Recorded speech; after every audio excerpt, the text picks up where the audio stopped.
વિદ્યાર્થીઓના વિવિધ પ્રશ્નોને લઈને એમએસ યુનિવર્સિટી હેડ ઓફિસ ખાતે ટેકનોલોજી ફેકલ્ટીના વિદ્યાર્થીઓ દ્વારા આવેદનપત્ર સુપ્રત કરવામાં આવ્યું હતું.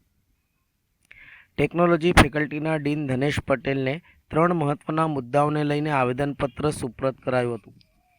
પ્રથમ મુદ્દામાં સેલ્ફ ફાઇનાન્સના એસટી અને એસસી કેટેગરીના જે વિદ્યાર્થીઓ છે એમને આવતીકાલે સમરસ હોસ્ટેલના ફોર્મ જમા કરવાની અંતિમ તારીખ છે.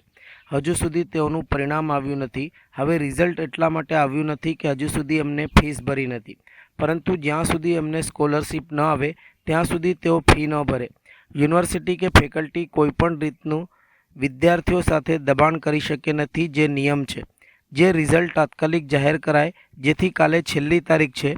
બીજો મુદ્દો એવો હતો કે સેલ્ફ ફાઇનાન્સનો જે વિદ્યાર્થીઓ છે એમની ટ્યુશન ફી જે છે તે 10%થી વધારીને 90% કરવામાં આવે, કારણ કે MYSY જે સ્કોલરશિપ છે તે જનરલ કેટેગરીના વિદ્યાર્થીઓ છે અને બીજા જે કાસ્ટના વિદ્યાર્થીઓ છે તેમને મળે છે.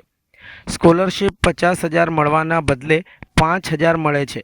ત્યારબાદ FWSના વિદ્યાર્થીઓ છે જે ગુજરાતના ટોપ રેન્કવાળી વિદ્યાર્થીઓ છે, તે ગરીબ વિદ્યાર્થીઓ છે, એમને એડમિશન થયું છે પણ એ લોકોને પૂરેપૂરી કોલેજ ફી ભરવી પડે છે, પરંતુ ટ્યુશન ફી વધારવામાં આવે તો એ લોકોને કોલેજ ફી માફ થઈ જાય. એ માટે 90% ટ્યુશન ફી કરવા આવેદનપત્ર સુપ્રત કરાયું છે.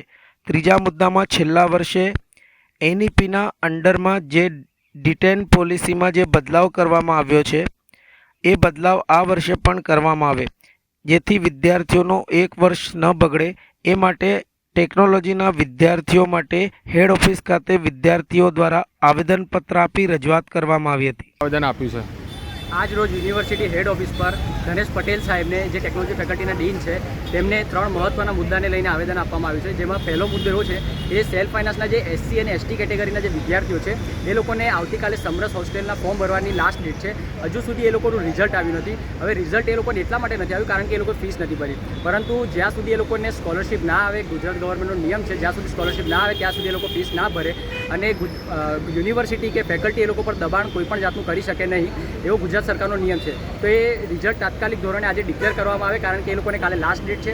બીજો મુદ્દો અમારો એવો હતો, એ સેલ્ફ ફાઇનાન્સના જે વિદ્યાર્થીઓ છે એ લોકોની જે ટ્યુશન ફી છે એ 10%થી વધારીને 90% કરવામાં આવે, કારણ કે જે MYSY સ્કોલરશિપ જે છે એ જનરલ કેટેગરીના જે વિદ્યાર્થીઓ છે અને બીજા જે કાસ્ટના વિદ્યાર્થીઓ છે તે લોકોને મળે છે, અને જે સ્કોલરશિપ 50,000 મળવાની જગ્યાએ એ માત્ર 5,000 રૂપિયા સ્કોલરશિપ મળે છે. ત્યારબાદ જે TFWSના જે વિદ્યાર્થીઓ છે, જે ગુજરાતના ટોપ રેન્કવાળા જે વિદ્યાર્થીઓ છે, એ ગરીબ વિદ્યાર્થીઓ છે, એ લોકોને અહીંયા એડમિશન થયું છે, પરંતુ એ લોકોને પૂરેપૂરી કોલેજ ફી ભરવી પડે છે. પરંતુ જે ટ્યુશન ફી વધારવામાં આવે તો એ લોકોને 90% જે કોલેજ ફી છે એ માફ થઈ જાય. ત્યારબાદ એના માટે અમે લોકો 90% ટ્યુશન ફી કરવા માટે અમે લોકોએ આવેદન આપેલું છે.